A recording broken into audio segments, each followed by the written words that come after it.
Bismillahirrahmanirrahim. Assalamualaikum warahmatullahi wabarakatuh. Alhamdulillahirabbil alamin wassalatu wassalamu ala Rasulillah wa ala alihi wa sahbihi wa man walah. Alhamdulillah ya, kita kembali belajar pelajaran hadis ya di kelas 8. Pekan kemarin kita sudah mempelajari pelajaran yang ke-7, yaitu tentang keutamaan sholat isya dan juga sholat subuh ya.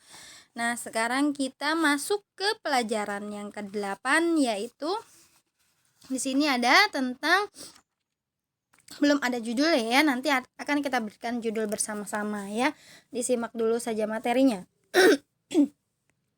Al-Quran diturunkan kepada Nabi Muhammad ya, Sallallahu Alaihi Wasallam. Beliau yang mengajarkan Al-Quran kepada para sahabatnya. Meskipun demikian, beliau suka mendengar bacaan mereka. Nah, jadi walaupun Rasulullah yang mengajarkan Al-Quran kepada sahabatnya, tapi Rasulullah senang mendengarkan bacaan Al-Quran dari para sahabatnya tersebut gitu ya. Khususnya yang dikenal memiliki suara yang bagus dan bacaan yang baik, seperti Abdullah bin Mas'ud ya, radhiyallahu anhu.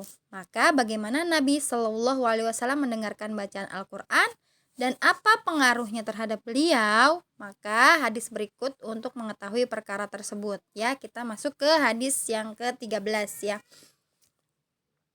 An Ibni Mas'udin radhiyallahu anhu qala lin Nabi sallallahu alaihi wasallam iqra' alayyal Qur'ana qultu aqra'u alaika wa alaika unzila qala inni uhibbu an asma'ahu min ghairi faqara'tu alaihi suratan nisa'i hatta balagtu.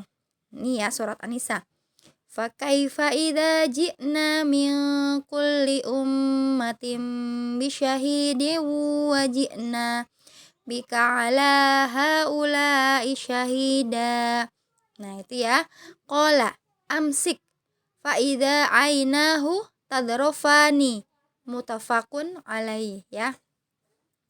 Dari Ibnu Mas'ud radhiyallahu anhu berkata, Nabi Shallallahu Alaihi Wasallam berkata kepadaku, bacakan untukku Al-Quran. Nah, kemudian aku menjawab, wahai Rasulullah, aku membacakan untukmu, sedangkan Al-Quran diturunkan kepadamu.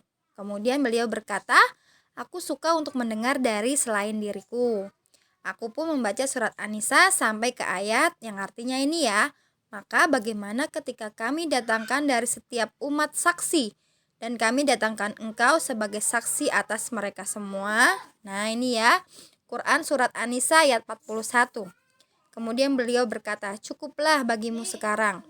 Aku pun menoleh kepada beliau dan aku melihat kedua mata beliau bercucuran air mata ya. Hadis riwayat Bukhari nomor 4582 dan Muslim nomor 800 ya. Jadi apa ya, ketika kita mendengarkan Al-Quran dari orang lain dengan khusyuk ya, apalagi tahu maknanya, nah itu bisa membuat kita bisa mentaburi Al-Quran tersebut ya. Tadi Rasulullah aja sampai menangis ya ketika dibacakan oleh si Abdullah bin Mas'ud ya, karena suaranya juga bagus ya. Jadi suara yang bagus itu bisa juga membuat kita khusyuk dalam mendengarkan Al-Quran tersebut, seperti itu ya. Nah, setelah engkau membaca hadis tersebut, apakah judul yang cocok untuk pelajaran ini? Kira-kira apa ya? Kemarin kan ada ya di pembahasan yang ketiga ya di depan ya, sholat dan membaca Al-Quran. Kita kasih saja judulnya ya, membaca Al-Quran ya, seperti itu. Kemudian di sini ada 4 kosakata. Yang pertama, iqra' alayya, artinya bacakanlah untukku ya. Kemudian balagtu, aku sampai. Kemudian amsik, tahan ya, artinya cukup, stop gitu ya istilahnya ya, cukup gitu. Kemudian tadrofani, nah kedua matanya bercucuran air mata ya, tadrofani. Nah, di sini kita masuk ke makna dan bimbingan dari hadis ke-13 tadi ya. Yang pertama, Al-Quran adalah kalamullah. Barang siapa yang membaca dan mendengarkan Al-Quran akan mendapatkan dalam jiwanya pengaruh baik dengan makna atau lafaz-lafaznya yang akan menuntun kepada kekhusyuan dan keimanan. Kemudian yang kedua, Rasul Shallallahu Alaihi Wasallam apabila membaca atau mendengar Al-Quran dalam keadaan khusyuk dan memperhatikan sebagaimana yang disifatkan oleh Abdullah bin Mas'ud radhiyallahu anhu tadi ya. Jadi Rasulullah itu kalau mendengarkan Al-Quran itu pasti dengan khusyuk, membacanya juga sama ya, dalam keadaan khusyuk. Kemudian kalau mendengarkan dia juga memperhatikannya dengan baik ya. Seperti tadi yang dikatakan oleh Abdullah bin Mas'ud radhiyallahu anhu. Kemudian yang ketiga, di sini ya ada beberapa perkara yang dapat membantu untuk khusyuk ketika membaca atau mendengarkan Al-Quran. Di antaranya yang pertama, membaca atau mendengarkan dengan memperhatikan maknanya dan dengan kehadiran hati. Jadi hati kita itu ketika membaca Quran dihadirkan ya, ikut dihadirkan di dalam membacanya ya. Jadi baca Al-Quran hatinya kemana-mana ya, tidak seperti itu ya. Jadi nanti kalau misalnya kita menghadirkan hati kita ketika membaca Al-Quran, itu juga akan bisa membuat kita semakin khusyuk. Kemudian yang B, mendengar bacaan orang yang bagus suaranya ya, yang baca Al-Quran dengan tartil ya. Dengan tartil itu dengan memperhatikan tadi ya, panjang pendeknya, tajwidnya, makharijul hurufnya ya, seperti itu ya, dengan tartil ya, bukan dengan terburu-buru ya. Kemudian yang C, itu ya, silahkan nanti dilengkapi ya, bisa yaitu dengan cara sering mentadaburi Al-Quran ya, agar dapat memahami makna yang terkandung dalam ayat-ayat tersebut yang dibaca ya. Sering mentadaburi Al-Quran agar dapat memahami maknanya ya. Itu untuk yang C. Kemudian untuk yang D, membaca Al-Quran dengan baik dan benar. Maksudnya apa? Tadi ya, membaca Al-Quran dengan baik dan benar itu dengan memperhatikan tajwidnya, makharijul hurufnya, panjang pendeknya ya, dengan tartil ya, bukan dengan terburu-buru ya, panjang pendeknya tidak diperhatikan, seperti itu ya. Jadi yang D itu membaca Al-Quran dengan baik dan benar ya, maksudnya tadi ya, dengan tartil, dengan memperhatikan tajwid, kemudian panjang pendeknya dan juga makhrajnya. Kemudian yang keempat ya, beradabnya kamu dengan adab-adab membaca Al-Quran menunjukkan tentang penghormatan dan pengagungan terhadap Al-Quran. Nah, di antara adab tersebut yang pertama yaitu yang ini ya, apabila melewati ayat sajadah, dilengkapi nih ya, kita melakukan sujud tilawah ya. Jadi disunahkan ketika melewati ayat sajadah, itu ya, kita melakukan sujud tilawah. Kemudian yang kedua, membacanya dengan penuh perhatian dan juga khusyuk ya, tadi ya, dengan khusyuk dan juga tartil ya. Kemudian yang ketiga, membaca dengan tartil dan tidak terburu-buru ya. Yang keempat, membaguskan suara ketika membacanya. Yang kelima, meminta perlindungan kepada Allah ya, atau dengan memulainya dengan membaca ta'awud ya, a'udzubillahi minasyaitonirrajim, yaitu kita meminta pertolongan kepada Allah ya, membaca isti'adah ya. Kemudian yang keenam, tidak membaca Al-Quran di tempat yang kotor atau yang ada najisnya ya, tidak boleh ya. Kita harus membacanya di tempat yang suci ya, seperti itu.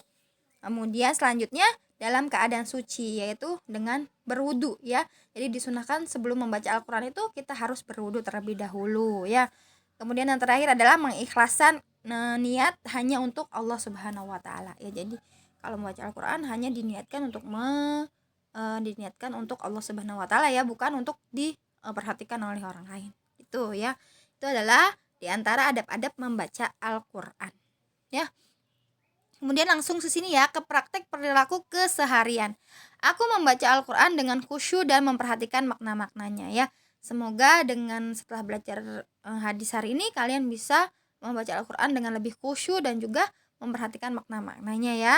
Syukur-syukur bukan hanya membaca ayat-ayatnya saja, tetapi membaca juga artinya ya, agar kalian tahu apa sih makna yang yang ada dalam ayat yang kalian baca tadi, seperti itu. Kemudian yang kedua, aku berpegang dengan adab-adab membaca Al-Quran sebagai bentuk penghagungan terhadap Al-Quran tadi ya. Adab-adab yang sudah Ustazah bacakan tadi, semoga bisa dipraktekkan ya ketika membaca Al-Quran. Seperti itu nggih. Nah, ini pengayaannya ya. Dari Nafi bekas budak Ibnu Umar rahimahullah berkata, tidaklah Ibnu Umar radhiyallahu anhu membaca ayat ini ya. Wa in tubadu ma fi anfusikum aw tukhfuhu yuhasibukum bihillah. Nah, kecuali beliau menangis ya. Itu dari Musannaf Ibnu Abi Syaibah nomor 3446 ya. Jadi dulu itu Rasulullah sama sahabat-sahabat itu sering menangis ya ketika didengarkan ayat-ayat Al-Qur'an yang di sana biasanya terdapat kata azab ya biasanya di situ ya. Nah, azab-azab kemudian tentang neraka biasanya di situ mereka menangis ya. Kemudian di sini juga ada dari Ibnu Abi Mulaika berkata, aku melihat Ibnu Abbas radhiyallahu anhuma dalam perjalanan dari Mekah ke Madinah dan dari Madinah ke Mekah, beliau mengerjakan sholat 2 rakaat. Apabila singgah di satu tempat, beliau berdiri sholat di pertengahan malam. Beliau membaca Al-Quran dengan tartil. Beliau membaca huruf per huruf dan banyak terisak dan menangis dalam membaca. Nah, beliau saat itu membaca, dan apabila telah datang sakaratul maut dengan sebenarnya, itulah perkara yang kalian selalu menghindari darinya. Ya, Syu'abul Iman nomor 2061. Nah, jadi dia membaca tentang sakaratul maut ya. Nah, kemudian dia menangis di sana ya, karena kita nggak tahu ya kapan kita akan menghadapi kematian ya. Bagaimana keadaan kita ketika kita sakaratul maut ya. Semoga kita diberikan Allah dalam keadaan husnul khatimah ya, dalam keadaan beriman kepada Allah ya, seperti itu. Kemudian yang terakhir dari Abdullah bin Syaddad, dia berkata, aku mendengar isak tangis Umar radhiyallahu anhu sedangkan aku berada di sop paling belakang. Saat itu beliau membaca, sesungguhnya aku mengadukan kesulitan dan kesedihanku kepada Allah. Jadi kita harus hanya mengadukan segala keluh kesah kita untuk Allah ya, bukan kepada yang lain ya. Karena insya Allah kalau kita mengadukannya kepada Allah akan mendapatkan solusi dari masalah yang kita dapatkan, seperti itu ya. Demikian ya pelajaran hari ini. Untuk tugasnya silahkan kalian menyetorkan hadis ke-13 beserta artinya di grup ya, di grup hadis nggih. Nah, untuk evaluasinya silahkan dikerjakan sendiri ya, tidak perlu dikumpulkan ya. Jadi tugasnya hanya menyetorkan hadis ke-13 beserta artinya di grup pelajaran ustazah ya. Gitu nggih, sampai sini dulu. Jika ada yang belum paham silahkan tanyakan melalui Japri atau boleh di grup ya ke nomor ustazah ya. Demikian ustazah akhiri dengan baca hamdalah alhamdulillahirabbil alamin. Assalamualaikum warahmatullahi wabarakatuh.